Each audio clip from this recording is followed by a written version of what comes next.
Hello everyone, this is MisterSatanZ, and in this video we'll be talking about what if Ginyu kept Goku's body. As we know, when Goku arrived on Namek, he had the chance to fight with most of the Ginyu Force members, including the captain of the elite men of Frieza's army, Captain Ginyu. Thanks to the Senkai boost he got after fighting with Vegeta and his hard training on his way to Namek, his power reached levels that nobody except Frieza himself was able to achieve. However, Ginyu had a very particular technique, which has never been seen in any other character in the Dragon Ball universe, and we're talking about being able to swap bodies with the enemy. Given that he was unable to beat Goku, he had no choice but to use his technique in order to gain an advantage in battle. But this would backfire in the end, as he was unable to take full advantage of the Saiyan's body, and the chain of events ended up in him getting trapped in a frog's body, unable to escape until he encountered Tagoma, but his appearance was extremely brief as Vegeta killed him during the events of Resurrection F. But what if Ginyu kept Goku's body?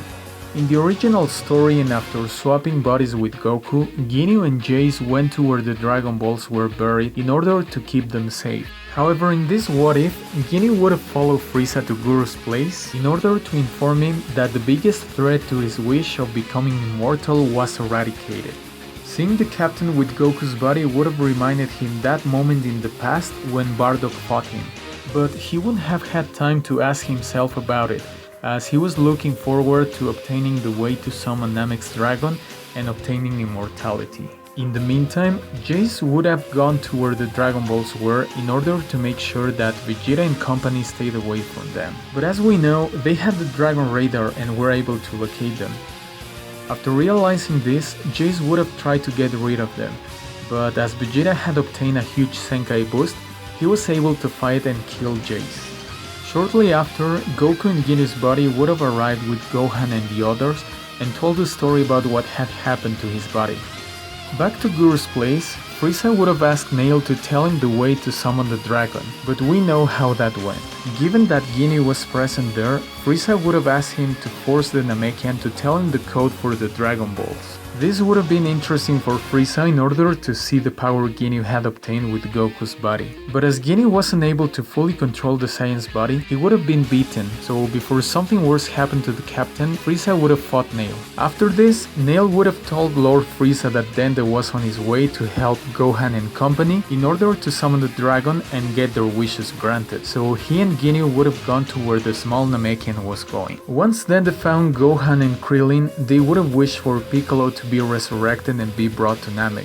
As for a third wish, I personally think they would have thought about giving Goku his body back, but as we know, Guru was on the brink of death, and since Vegeta would have interrupted the event by telling them to ask the dragon for his immortality, the Dragon Balls would have turned into stone.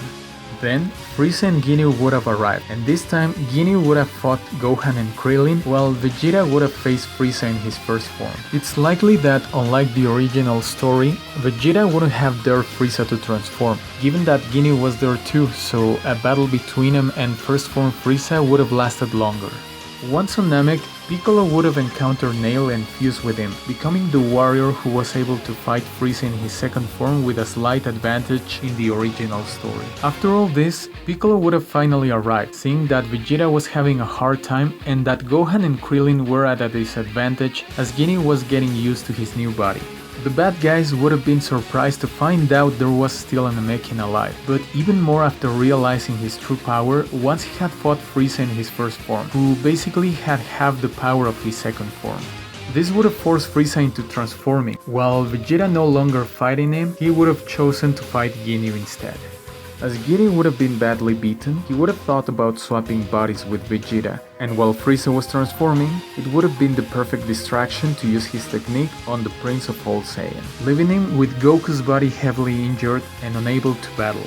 Piccolo would have witnessed that this time it was apparently Vegeta who was fighting Krillin and Gohan, but as Frieza had transformed, he would have had no choice but to take care of Frieza, whose power was equal to his. This battle would have been similar to the original one, with Frieza getting beaten even in his second form, forcing him to transform once again.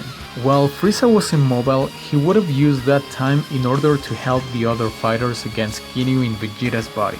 And since the Namekian's power was well over 1,000,000, he would have knocked Ginyu down with ease. As if it hadn't been enough, Ginyu would have tried to swap bodies with Piccolo, getting him immobile due to his technique power. But this time, a silhouette would have appeared to interrupt the process, being Goku, who would have recovered from his injuries, getting this time Vegeta's body.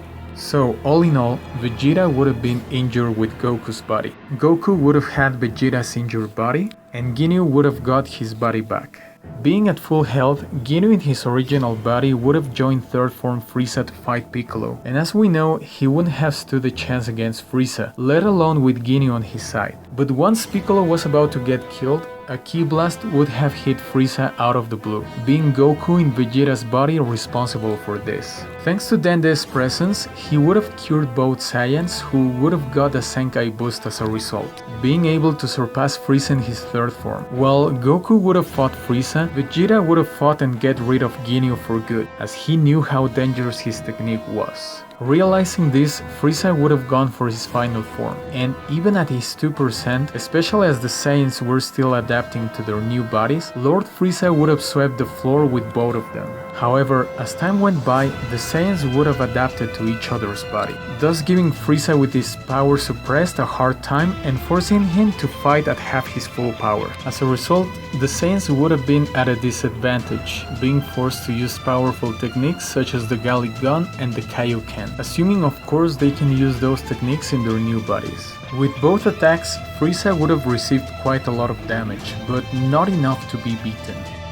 Given this, Goku would have thought about the last resource, being that the Spirit Bomb, and in this case, it would be Vegeta who would have tried to distract him, and most probably Piccolo and company as well. Being driven mad as he was in the original story, Frieza would have decided to blow up the entire planet, but by that time, Goku would have already completed the Spirit Bomb, catching Frieza off guard and forcing him to stop the technique. However, in this scenario where Vegeta is alive, and thus the Spirit Bomb receiving more energy, this would have been enough to defeat Frieza. Sometime after this, Dende would have helped the warriors, but suddenly the sky would have turned dark, as Kami would have gathered Earth's Dragon Balls and wished back all those killed by Frieza, resulting in Namek's dragon appearing and granting the last wish. Dende would have asked to teleport everybody to Earth, including the recently resurrected Namekians, in case somebody belonging to Frieza's army had the intention to attack them. Once on Earth, Guru would have granted Mori the power of the Dragon Balls before he passed away. After 122 days, they would have asked the dragon to bring Yamcha, Tien, and Chaozu back to life. After another 122 days, Vegeta and Goku would have finally been able to ask to get their bodies back.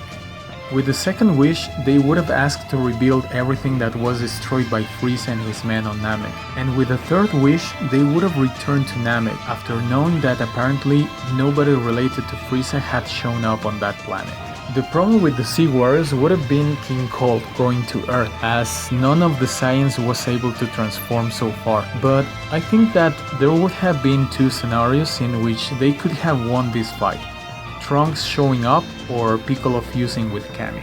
So this is all for today, guys. What do you think about this scenario? Do you think the Warriors would have had the possibility to beat King Cold?